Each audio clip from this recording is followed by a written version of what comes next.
In this video, I'm going to give you a selection of my favourite game ideas that you can use when practicing speech sounds.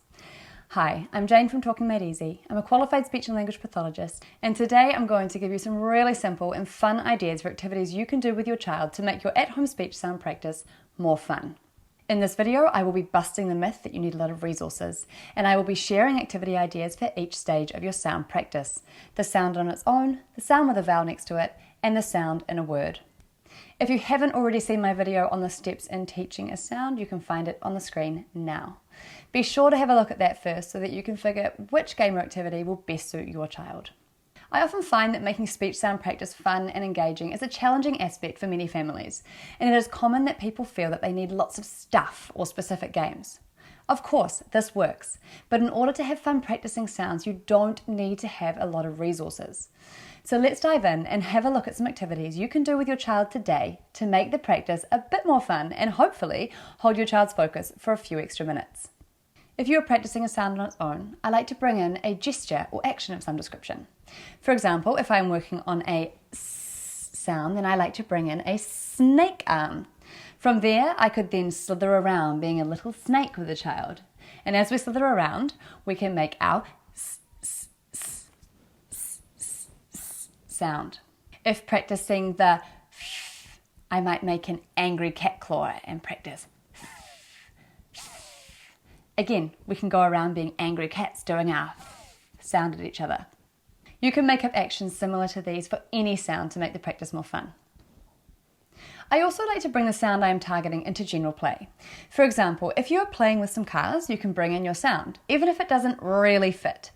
Where usually I would say vroom or broom for a car sound, I can, for example, bring in a b sound if that is what I am working on, and drive with a b, b, b, b, b, b. Another idea is to bring out some plastic bowls and plates or pots and pans along with some chopsticks or spatulas and drum the sound you are doing. For example, I could do f, f, f, or d, d, d, and so on. Another game that can be fun for working at sound level is to play Creep Up Jack or Grandma's Key with the sound. You as the adult stand with your back to the child and they have to creep up on you. When you turn to face them, they freeze. As they are creeping, they can be practicing their sound. And when they freeze, they stop. For example, p, p, p, or s, s, s. When practicing the sound with a vowel, my go-to is to do superhero actions such as k, a, k, a, k, e.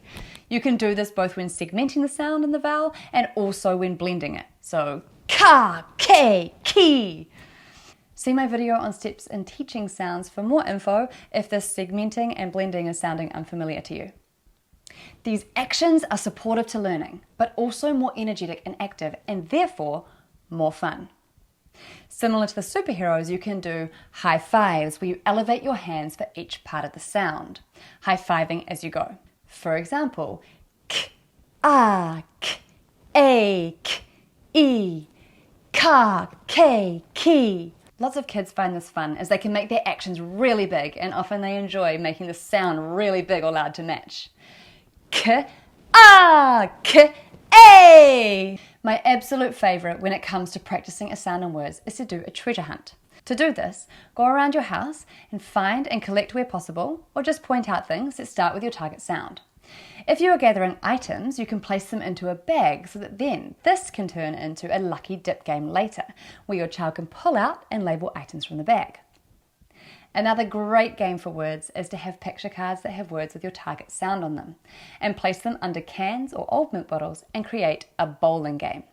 The energy and action of this is generally a real hit for the little ones, and you can choose whether you say the words as they knock the pins over or whether you collect them all up and practice them at the end. Making 2 copies of your picture cards is a great way to create a snap game, a memory game, or a bingo board with cards to match. These are all fun activities for little ones too. So these are just a few ideas, but the options are endless. I encourage you to get creative and go with whatever you find works. You can fit sounds in so many fun and silly ways. You can make up characters that say funny sounds and words, targeting whatever sound it is that you are working on. Anything goes. It's simply about having fun, making it playful, and giving lots of opportunity for your child to practice. Remember to include specific feedback and cues throughout all of your sound practice to make it more effective for your child. And most importantly, have fun and happy chatting.